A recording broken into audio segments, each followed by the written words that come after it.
उपमुख्यमंत्री एकनाथ शिंदे यांच्या संकल्पनेतून धर्मवीर आनंद दिघे प्रतिष्ठानतर्फे आयोजित करण्यात आलेल्या चैत्र नवरात्री उत्सवाला यंदा विशेष उत्साहाचं वातावरण लाभलं।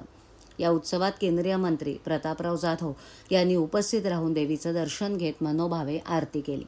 उत्सवस्थळी भक्तांची मोठी गर्दी उसळली होती। पारंपरिक ढोल ताशांच्या गजरात आणि भक्तिमय वातावरणात देवीची आरती पार पडली। यावेळेला शिवसेना सचिव संजय मोरे यांनी प्रतापराव जाधव यांचं पुष्पगुच्छ देऊन स्वागत केलं। देवीचं दर्शन घेतल्यानंतर मन प्रसन्न झाल्याची भावना जाधव यांनी व्यक्त केली। नवरात्रीसारख्या पवित्र उत्सवातून समाजात सकारात्मक ऊर्जा निर्माण होते असंही ते म्हणाले। त्यानंतर त्यांनी उपस्थित शिवसेना कार्यकर्त्यांशी संवाद साधत त्यांच्या समस्या, स्थानिक प्रश्न तसंच विविध विकास कामांबाबत चर्चा केली। याप्रसंगी संजय सोनार, जयप्रकाश कोटवानी, शिवसेना विभाग प्रमुख संतोष बोडके, प्रशांत पाटील यांच्यासह शिवसेनेचे इतर पदाधिकारी, कार्यकर्ते मोठ्या संख्येने उपस्थित होते। तसंच नागरिकांनीही मोठ्या संख्येने उपस्थित राहून देवीचं दर्शन घेत उत्सवाचा आनंद लुटला।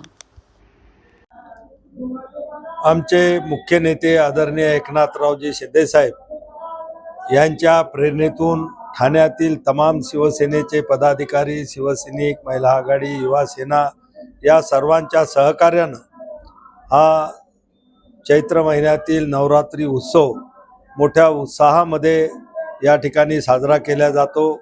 यावर्षी या ठिकाणी येण्याचं मलाही सौभाग्य लाभलं।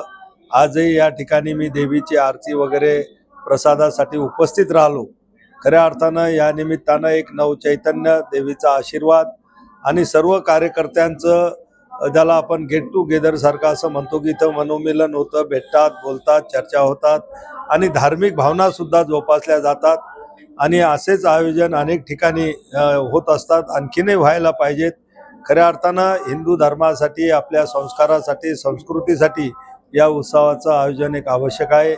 आदरणीय शिंदे साहेबांच्या वतीनं हे जे काही उत्सव संपूर्ण ठाणे जिल्ह्यातच नाही तर आमच्या तमाम शिवसैनिकाला नेहमी करतात, ते सांगतात की असे धार्मिक उत्सवामध्ये आपण सहभागी व्हा, सर्व लोकांना सोबत त्याच्यासोबत घ्या।